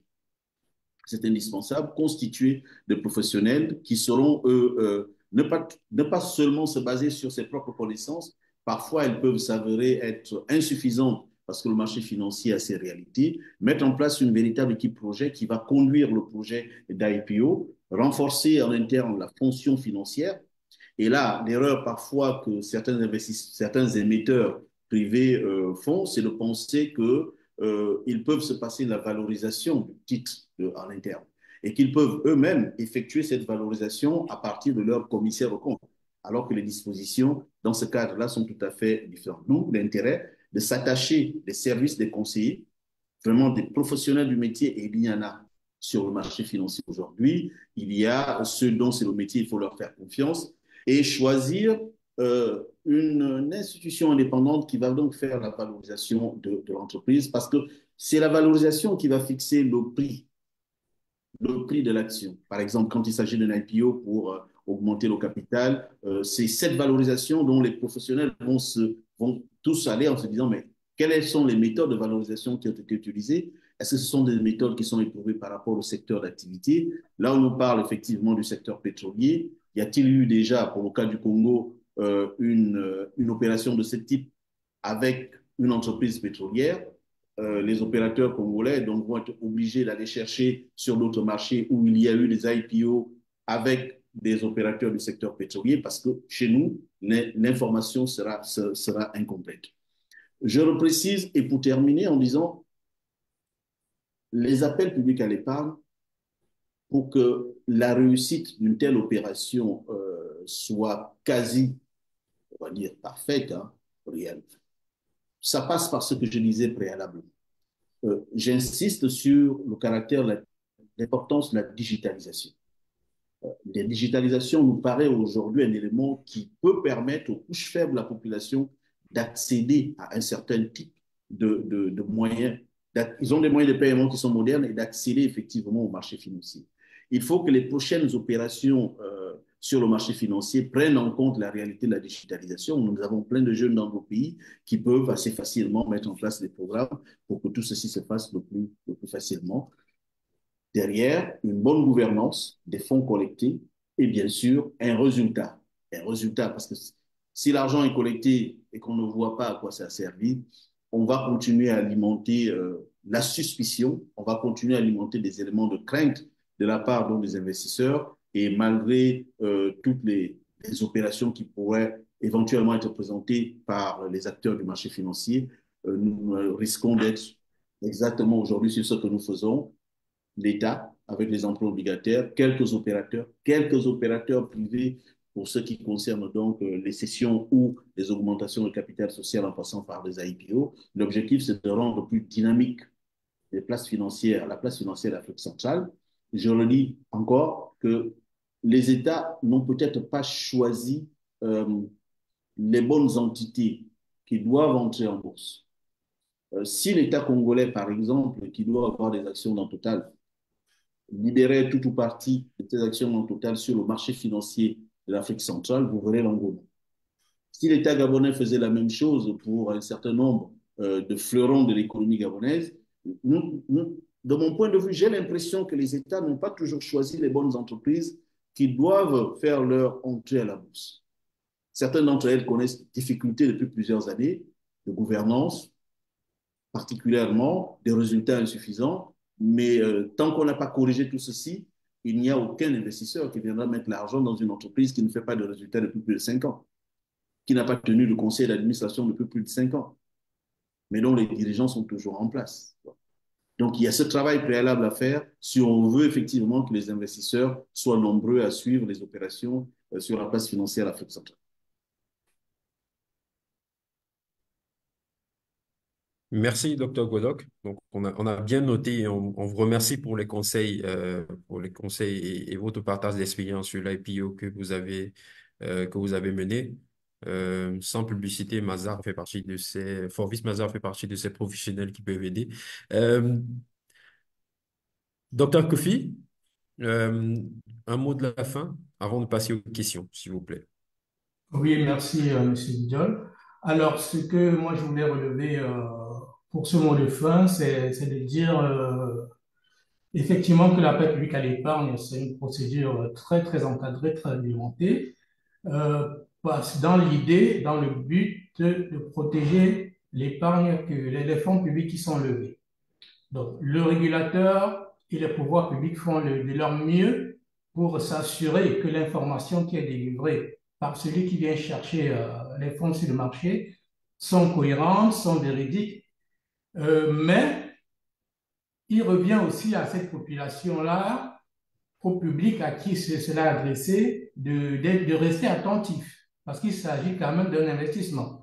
Un investissement n'étant pas sans risque, c'est pour ça qu'on invite toujours à bien lire et à comprendre ce qui est écrit dans les documents, ne pas s'arrêter sur les éléments publicitaires, mais prendre le temps de lire le document d'information dont on a largement parlé tout à l'heure, qui contient l'ensemble des éléments qui lui permet de fonder son acte d'investissement. Donc, c'est cela que je voulais, c'est sur ça que je voulais insister sur ce mot de fin pour dire autant l'investisseur institutionnel, lui, il peut mesurer le risque qu'il prend, c'est-à-dire il peut ne pas lire tous ces documents parce qu'il a toute une équipe, il a tous les services qui travaillent pour ça.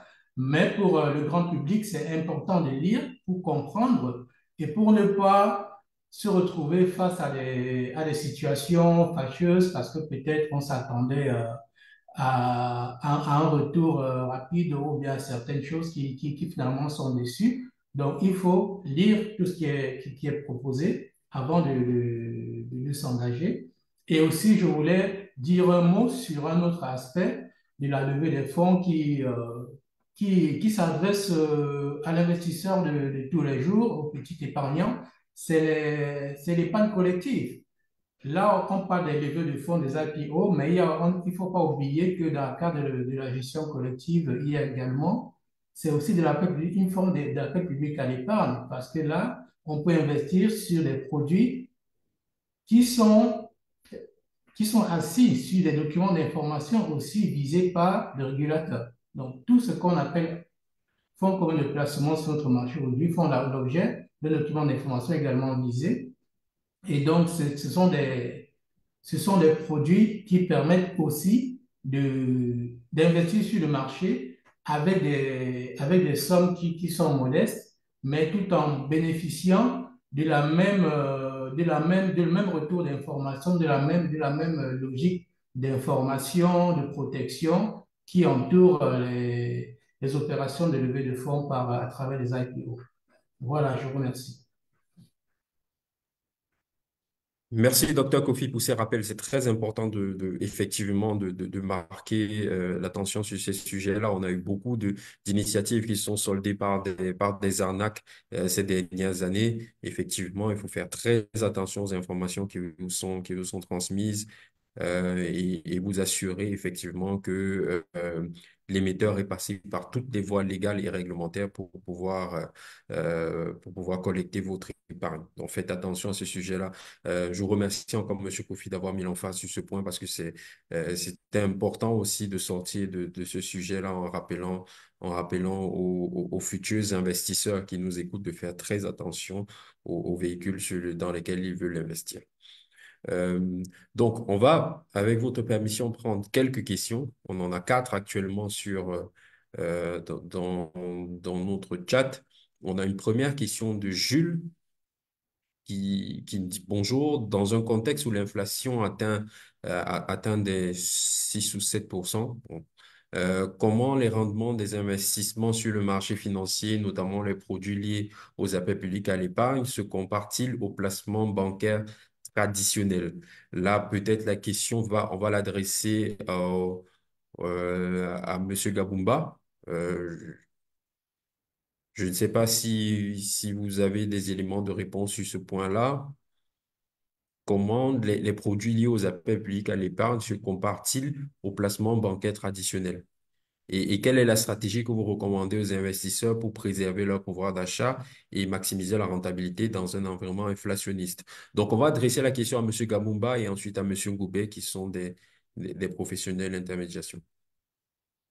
Oui, merci beaucoup pour la question. Et dans ce contexte d'inflation quelque peu élevé, je doute fort il est recommandé hein, aux futurs investisseurs de toujours faire confiance ou de prendre le maximum d'informations auprès des professionnels.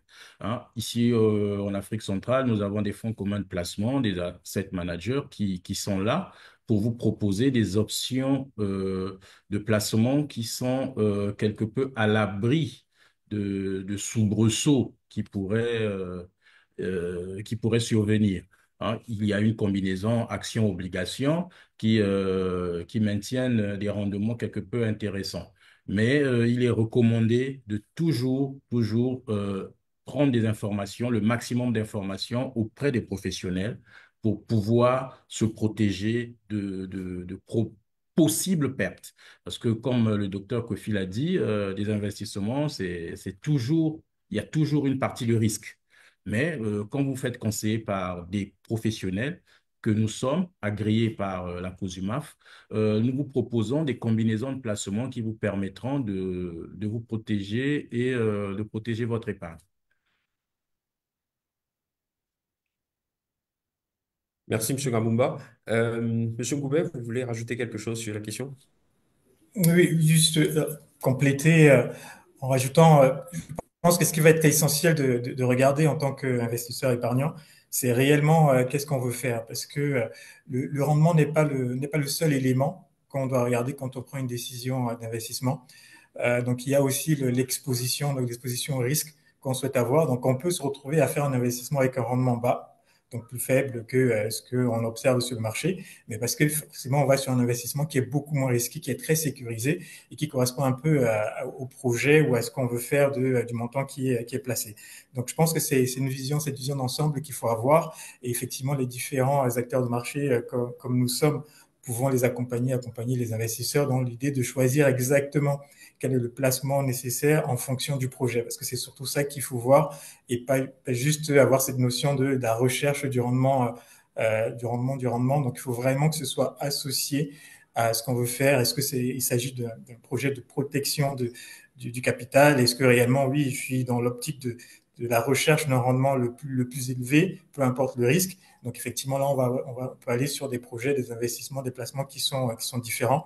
Donc tout va dépendre réellement du projet d'investissement et de ce qu'on a envie de faire. Donc nous avons des solutions pour pouvoir proposer des placements assujettis à ce qu'on veut faire. Donc c'est réellement, pour répondre, il faut avoir un peu plus d'éléments sur le projet d'investissement. Bien noté, Monsieur Gouvet.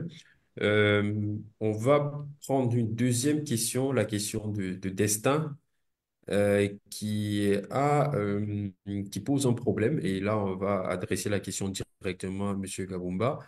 Monsieur Destin est neurochirurgien et originaire de Brazzaville et il aimerait obtenir des renseignements sur les projets qui existent dans le financement de financement dans le cadre des projets d'innovation de recherche médicale. Donc, l'idée pour Destin est de savoir s'il est possible d'être accompagné, enfin, si on peut accompagner des particuliers dans le cadre de leurs projets, et notamment dans des projets de ce type. Je pense que la question vise principalement l'environnement de Brazzaville et du Congo. Merci pour la question. Nous disons à Destin que les professionnels que nous sommes sont là pour écouter et pour conseiller et s'il faut aider à monter des projets qui sont finançables aussi bien sur le marché bancaire que sur le marché financier. Euh, Si le projet il est bien structuré, il est bien présenté, on peut travailler à la recherche de financement. Monsieur Destin peut se rapprocher de LCB Capital, de l'Arché Capital, de PCS, qui sont les sociétés agréées qui sont sur la place de Brazzaville pour pouvoir l'accompagner. Donc, on espère que que Destin a bien noté les sociétés et qu'il sait qu'il peut se rapprocher de vous pour avoir plus d'informations sur son projet. On va passer à la question de Jules qui se demande pourquoi le métier de conseiller en investissement n'est pas suffisamment encouragé. Et voilà, pourquoi ne pas encourager le développement du métier de conseiller en investissement représenté par des structures plus petites et flexibles, telles que les microfinances, microassurances, afin de mieux répondre aux défis de l'inclusion financière. Donc, on va adresser la question au docteur Godok et peut-être aussi au docteur Kofi sur ce point-là. La question de Jules. Jules a tout à fait raison. Il faut maintenant voir comment ce métier peut s'inscrire dans la réglementation actuelle. Les métiers de conseiller en investissement sont peut-être des métiers libéraux, mais les investissements pour ne pas continuer à galvauder aujourd'hui la situation de cette crainte qu'ont les investisseurs par rapport à certains types d'investissements. Je pense que ce métier nécessite un meilleur encadrement. Il a de l'avenir parce que il permettrait effectivement aux populations ainsi de pouvoir faire des arbitrages qui sont tout à fait objectifs entre mettre son épargne dans un DAT banque ou placer cette somme-là sur le marché financier. Est-ce qu'aujourd'hui, je détiens deux titres de la société Siat Gabon? Est-ce que je les revends parce que le marché est porteur, je réalise une plus-value?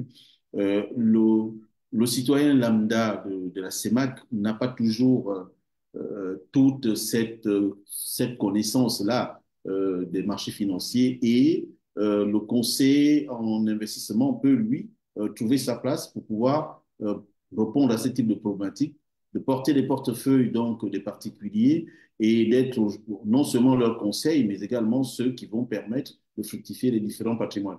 Ce métier va avec celui de gestionnaire de patrimoine, qui est également un métier libéral, qu'on ne trouve pas toujours, mais aujourd'hui, qui existe dans le cadre d'un certain nombre de structures. Mais c'est un métier qu'on peut exercer comme si on était avocat. Il faut par conséquent que le marché financier soit plus dynamique. Il faut par conséquent que dans le panier global susceptible d'être placé, il y ait suffisamment d'éléments. Aujourd'hui, le panier d'investissement ou de patrimoine d'un citoyen en Afrique centrale, c'est quoi?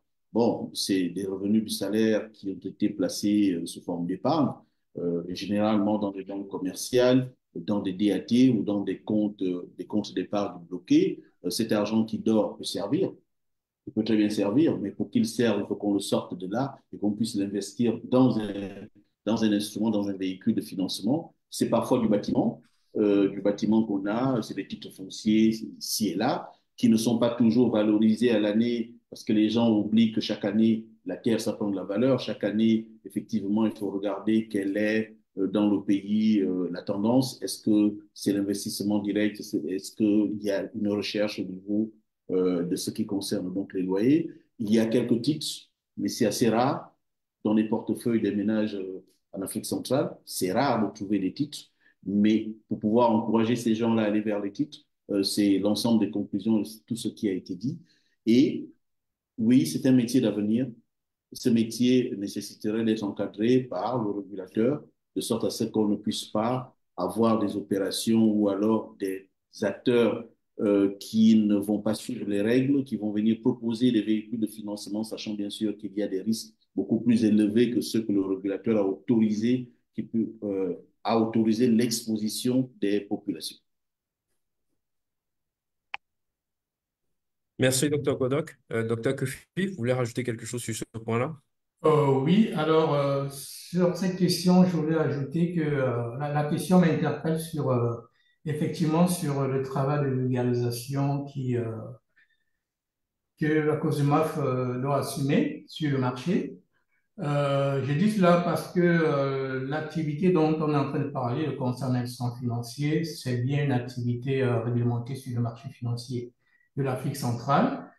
Euh, Peut-être qu'il faut préciser que sur le marché, on a les structures centrales du marché, la bourse, le dépositaire, on a les intermédiaires du marché, on a les émetteurs, on a les investisseurs. Parmi les intermédiaires, on a 5 catégories d'intermédiaires: les sociétés de bourse, les sociétés de gestion d'OPC, les conseils en investissement financier, les prestataires de services sur actifs numériques et les conseils en financement participatif. Ce sont là les 5 catégories d'intermédiaires. Donc, les conseils en financement participatif font bien partie les conseils en investissement financier, pardon, font bien partie des acteurs du marché qui sont agréés par la COSMAF. Et puisqu'on est sur un focus Congo, c'est l'occasion pour moi de préciser que sur le Congo, on a tous ces acteurs qui sont représentés, enfin les principales catégories, à savoir des sociétés de bourse. On en a 3 sur le Congo: SCB Capital, Larcher Capital et Premium Capital. On a 2 sociétés de gestion d'OPC, Corridor Asset Management et Larcher Asset Management. On a 2 CIF, concernant l'investissement financier, sur le territoire du Congo, à savoir Aries Capital et Axiom Capital. Donc voilà les acteurs du marché financier. Donc c'est dire si le Congo est une juridiction sur laquelle les acteurs du marché financier sont présents. C'est-à-dire que c'est vrai que ça interpelle également sur, j'ai présenté tout à l'heure les tests, mais c'est pas sûr que ces tests soient connus. Donc la question interpelle justement sur la question de la vulgarisation et la connaissance du corpus qui encadre les activités financières. Et c'est le lieu de dire que aujourd'hui la COSUMAF s'est beaucoup plus concentré sur l'adoption des tests maintenant que ces démarches arrivent à son terme avec l'adoption des dernières instructions. La prochaine étape consistera justement à procéder à la vulgarisation de ces tests en menant des campagnes pour permettre justement non seulement aux investisseurs, mais également aux professionnels qui souhaitent se positionner sur l'une ou l'autre activité de marché, de bien comprendre ce dont il est question, de bien connaître les conditions pour les exercer et de les exercer en toute clarté. Donc, je réponds que oui, l'activité de CIF est bien réglementée par la COSUMAF et qu'il existe un certain nombre d'acteurs qui sont agréés comme CIF. On en a une quinzaine, donc 2 sur le Congo. Voilà, merci. Merci, Monsieur Kofi. Vous allez garder la main parce que la prochaine question vous est Si je adressée, peux me celle de permettre, Stéphane. peut-être, Ah oui, je peux désolé. Allez-y, allez-y, allez-y. peut-être compléter un peu ce qui a été dit. C'est qu'effectivement, si on fait un peu le parallèle avec les autres marchés, notamment l'UMOA et les marchés aussi des pays occidentaux, le métier de conseiller en investissement financier a vocation à être un peu le premier point de contact avec l'investisseur particulier. Donc pourquoi? Parce qu'en fait, il va avoir une vision un peu plus globale du patrimoine de l'investisseur, pas que sur les marchés financiers, mais également, par exemple, s'il veut procéder à l'acquisition d'un terrain, d'un appartement, d'une maison. Donc le conseiller financier pourrait avoir vocation à avoir une vision un peu plus globale et du coup optimiser un peu l'épargne et la gestion de patrimoine de l'investisseur. Donc, nous, on essaye de travailler avec eux parce que pour leur apporter un peu cet appui, cette expertise sur les marchés financiers dont ils pourraient avoir besoin. Et c'est un interlocuteur privilégié justement des sociétés de bourse. Donc effectivement, c'est un métier très important quand on voit un peu comment il est articulé sur les autres places. Le premier point de contact, donc c'est un peu le conseiller financier qui a le rapport avec l'investisseur particulier généralement ou des entreprises également. Donc c'est très important. Donc il a vocation à être développé, à avoir un peu plus de conseillers financiers. Mais bien évidemment, comme disait le docteur Kodok, ça nécessite qu'il y ait un encadrement et aussi une formation, une sensibilisation de ces différents acteurs qui vont prendre cet agrément. Merci, Monsieur Goubet, et aussi merci à Jules pour sa question. La question suivante s'adresse au docteur Kofi, même si elle commence par une salutation au ministre Godok. Voilà, la question c'est, en résumé, c'est quelles sont les stratégies de la COSUMAF pour la vulgarisation de la culture boursière? Alors, la stratégie de la COSUMAF, elle se résume elle est fixée dans son plan stratégique pour de 2023 à 2028, à savoir qu'il y a un pan qui est consacré à l'éducation financière. On a évoqué tantôt la vulgarisation des tests, mais il n'y a pas que ça. Dans la COSUMAF, dans sa démarche de diffusion de la culture boursière, participe à différents forums et s'adresse et dans son travail s'attache à couvrir les différents intervenants sur le marché financier, aussi bien les investisseurs que les émetteurs et les intermédiaires de marché. C'est dans ce sens-là qu'on a commencé ce travail par les intermédiaires de marché avec lesquels nous avons entamé depuis 2023 des démarches de concertation, donc en organisant régulièrement des cas de concertation. Ça reste des rencontres entre professionnels, mais ça participe à bien leur faire comprendre comment est la vision du régulateur quant à l'évolution du marché pour que eux, qui sont en contact direct avec les clients, puissent répercuter cela. Ensuite, ça s'adresse aux investisseurs à travers les activités que la COSMA organise régulièrement, soit de son initiative, notamment à travers les semaines de l'investisseur qui sont organisées régulièrement depuis maintenant 5 ans par la COSUMAF. Récemment, le public visé était un public d'étudiants. On était sur les campus à Yaoundé, à Bangui et à Brazzaville. Donc, notamment à Yaoundé, on a pu couvrir 3 campus. À Bangui, on a été à l'université du côté de Kintélé, je pense. Et à Bangui, c'était pareil. Donc, l'idée, c'est justement de trouver dans notre planning du temps pour faire de l'action sur le terrain. Et également, des occasions comme celle-ci, qui sont une initiative conjointe de la COSUMAF qui permet justement à tout un chacun de se connecter et d'écouter pour pouvoir poser des questions pour bien comprendre de quoi il est question lorsqu'on parle d'appel public à l'épargne, d'OPCVM et autres sujets d'ordre financier. Donc, c'est en cela que c'est ces sujets-là que le directeur travaille pour ce qui concerne les investisseurs. Je vais chuter par les émetteurs en évoquant les semaines et les journées de l'émetteur qui sont organisées depuis l'année 2020 et dans tous les pays. Et l'idée étant justement d'expliquer aux différentes personnes qui seraient en besoin de financement sur le marché financier, du marché financier, d'être informés, de s'imprégner, de rencontrer les intermédiaires et surtout de comprendre quelles sont les possibilités de financement qui s'offrent à elles sur le marché. Donc, tout cela s'inscrit dans la stratégie d'éducation financière de la COSUMAF qui couvre, qui va jusqu'en 2028 et qui est censé se déployer avec plus de vigueur dans les prochains mois, après le travail de consolidation des bases avec la réforme institutionnelle et la réforme réglementaire qui sont passées. Merci, Monsieur Kofi. Bon, on n'a plus beaucoup de temps, malheureusement. On va prendre une dernière question rapide. On va la prendre dans l'ordre. C'est la question de Dupont. Je pense que la première partie de la question, on y a répondu. Monsieur Kofi a bien répondu à cette question. La question était de savoir s'il y a d'autres acteurs que LCB Capital sur la place de Brazzaville et du Congo.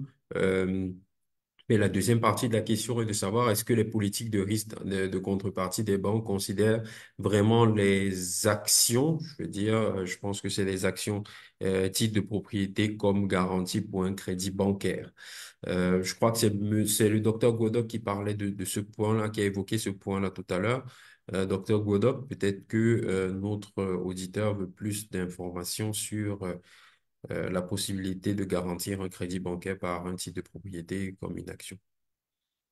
Ben, dans le métier qui est le vôtre, hein, enfin le nôtre, disons, il y a un certain nombre de risques que les institutions peuvent prendre pour accorder un crédit, particulièrement dans le secteur bancaire. Euh, le banquier qui vous accorde un crédit court deux types de risques. Au-delà de ses propres risques, il court deux types de risques. Le premier, c'est que vous soyez vivant et que vous n'ayez pas de ressources suffisantes pour faire face à l'engagement de remboursement. Le second, c'est que, bon, en cas de décès, malheureusement, la loi ne lui permet pas d'accéder à votre patrimoine et par conséquent, il ne peut y toucher, il faut que quelqu'un d'autre se substitue.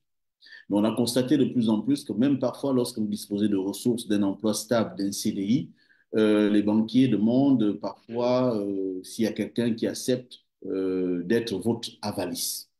Mais si vous disposez d'un titre de propriété, par exemple, vous disposez de 75 actions, vous disposez d'un certain nombre d'actions dont le cumul peut valablement atteindre le montant du crédit que vous souhaitez, de mon point de vue, pour l'avoir fait lorsque j'étais DG de Logarvie, je ne vois pas pourquoi je ne pourrais pas prendre cela en garantie. Je me souviens effectivement à l'époque, lorsque j'étais DG de Logarvie, je l'ai même fait au Congo, c'est des gens qui sollicitaient des prêts en banque et les banquiers exigeaient, soit pour leur âge, soit pour l'insuffisance de garantie, de donner une garantie supplémentaire. Et ces gens-là disaient, bah, écoutez, moi j'ai mon plan d'épargne à Logarvie qui a une somme épargnée et capitalisée à ce jour de 5 millions. Ben, je vous sollicite un crédit de 3, je fais un gage. Je fais un gage sur la valeur de la provision mathématique de cette épargne. Évidemment, pendant la durée de remboursement du crédit, vous avez vous avez le gage et le gage sera levé lorsque j'aurai entièrement remboursé. Pour répondre exactement, oui, je pense qu'un titre de propriété de type action peut être effectivement mis en garantie dans le cadre d'un prêt bancaire.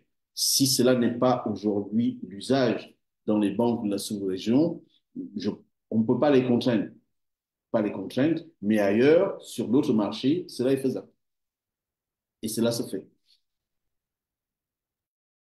Merci, docteur Godok. On va s'excuser de ne pas pouvoir répondre à toutes les questions qu'il y a dans le chat. Je pense qu'on a largement dépassé le temps imparti pour notre webconférence. Je vais remercier tous les panélistes pour la qualité de leurs réponses et la qualité des échanges. Je vais peut-être laisser la parole à Monsieur Kofi, qui est un peu notre hôte aujourd'hui parce que c'est la COSUMAF qui nous invite à ces focus et avant de passer la parole à Shaima.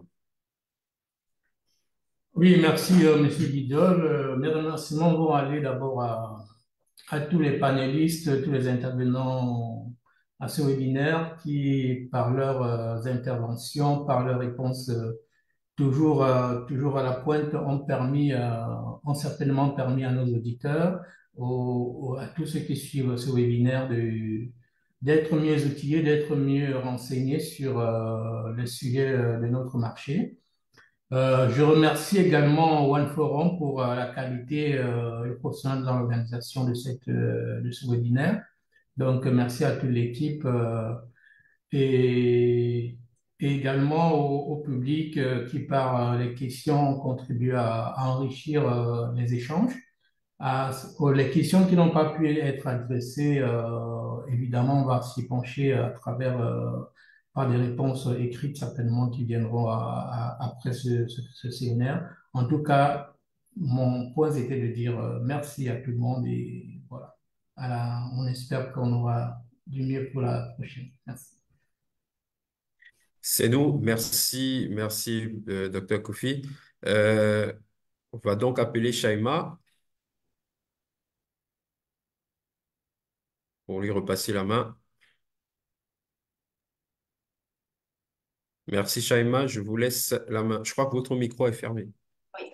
Merci Jean-Félix et merci à tous nos panélistes qui ont accepté cette invitation aujourd'hui. Je remercie aussi l'audience. Comme Monsieur Kofi a précisé, toutes les questions qu'on n'a pas traitées, ben, ils vont être recensées pour les prochaines éditions. Moi, je vous donne rendez-vous pour demain, un focus sur RCA, investissement en titres financiers dans la zone CEMAC, opportunités, défis et rôle de la cause humaine. Voilà, donc vous pouvez trouver les liens d'inscription sur nos pages LinkedIn Africa Capital Markets Forum et la page LinkedIn de la cause UMAF. Voilà, donc c'est tout pour moi. Je vous remercie une autre fois et je vous souhaite une excellente journée. Très bien. Excellent après-midi à tous et au plaisir de nous Voilà. retrouver sur Consumas Focus et avec d'autres sujets intéressants, non seulement qui nous permettent de partager nos différentes expériences, mais également de contribuer au développement du marché et à la sensibilisation de tous ceux qui se connectent pour pouvoir parfaire leur éducation financière. Merci. Merci. Au revoir. Merci. Au revoir, merci, au revoir. Au revoir, merci.